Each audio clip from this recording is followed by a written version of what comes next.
Hello YouTube.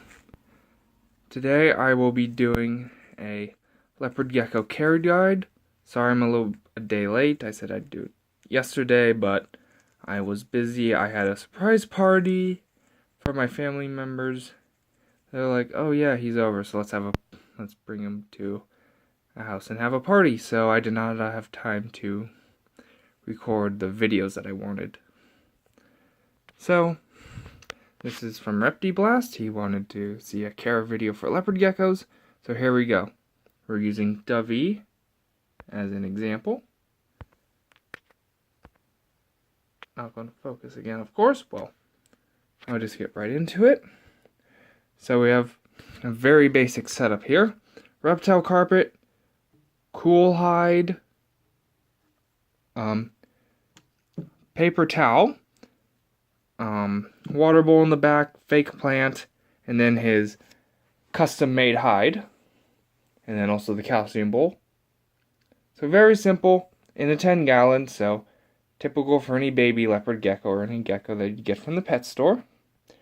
So quick tip, I saw this from Leopard Gecko Talks channel, and what she does, like if you have a gecko and carpet, and they always go to the bathroom in the same spot, so once you figure out where they're going, put paper towel on there, they'll go in that spot, and then you can just pull out the paper towel, throw it away, put in a new one. I just started doing that recently, because I found that out. Works great. Or if you don't just want to go full paper towel, that's fine too. So I also have a thermometer in there to check temperature. You don't need that, but it's a good idea. I really need to get more for all of my tanks. So moist hide. There's just paper towel, wet paper toweling in there. Water it every time it's dry. And I covered it in black paper because what I found out, Dovey wasn't using his moist hide until only at night because he liked it being dark. So I was like, I have an idea. Covered it up in black towels. Now he uses it throughout the day, or black paper. So that's another little tip that I found out just through my experiments, and I did it with everyone. Like Norm has it, Blue Jaws has it, and then the females don't need it. Or the female, I'll tell you what happened there at the end. So yeah, there's a myth going around, that's been around for a while actually, that you should feed your gecko, feeder insects the space between their eyes. That's not right. That's way too small. So just feed them as much as they want to eat, and then when they're done eating, you could stop it. Or you could have a controlled schedule like my geckos. That's their schedule. You see they all have their specific food on one day, so my dad could look at it and feed them. And then it's a good reference for me because I just changed it off of their old schedule.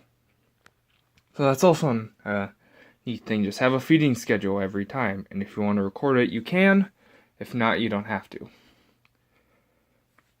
So yeah, keep an eye on your geckos, especially babies. They like to climb and get into weird places.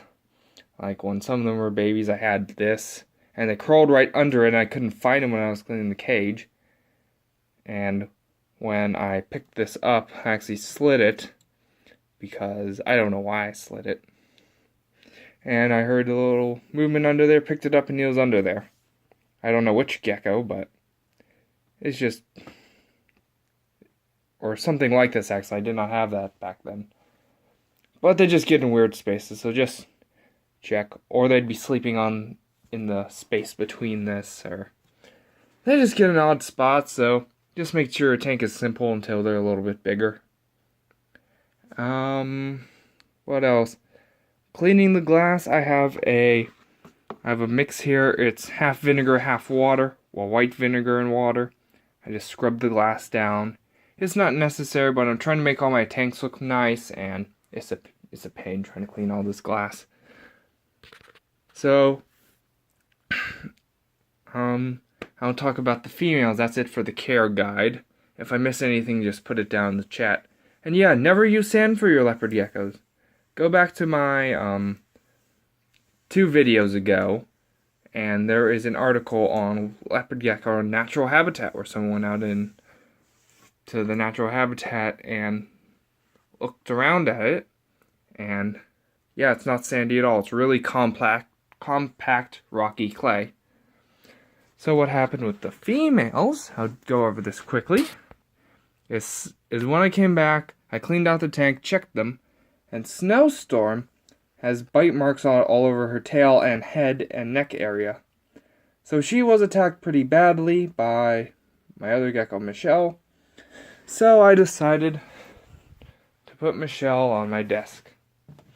And now she's living in this basic tank until either she calms down or they somehow get along again. So yeah, if you have geckos living together, check and make sure they're not fighting. Because my dad didn't notice that he's never in the room only for feeding and cleaning, or feeding and watering. So he didn't see anything. And I was gone, otherwise I would have separated them more. So yeah, keep an eye on your geckos. You don't want any of them getting hurt. So that is all. Remember to like and subscribe, and I hope I did not miss anything.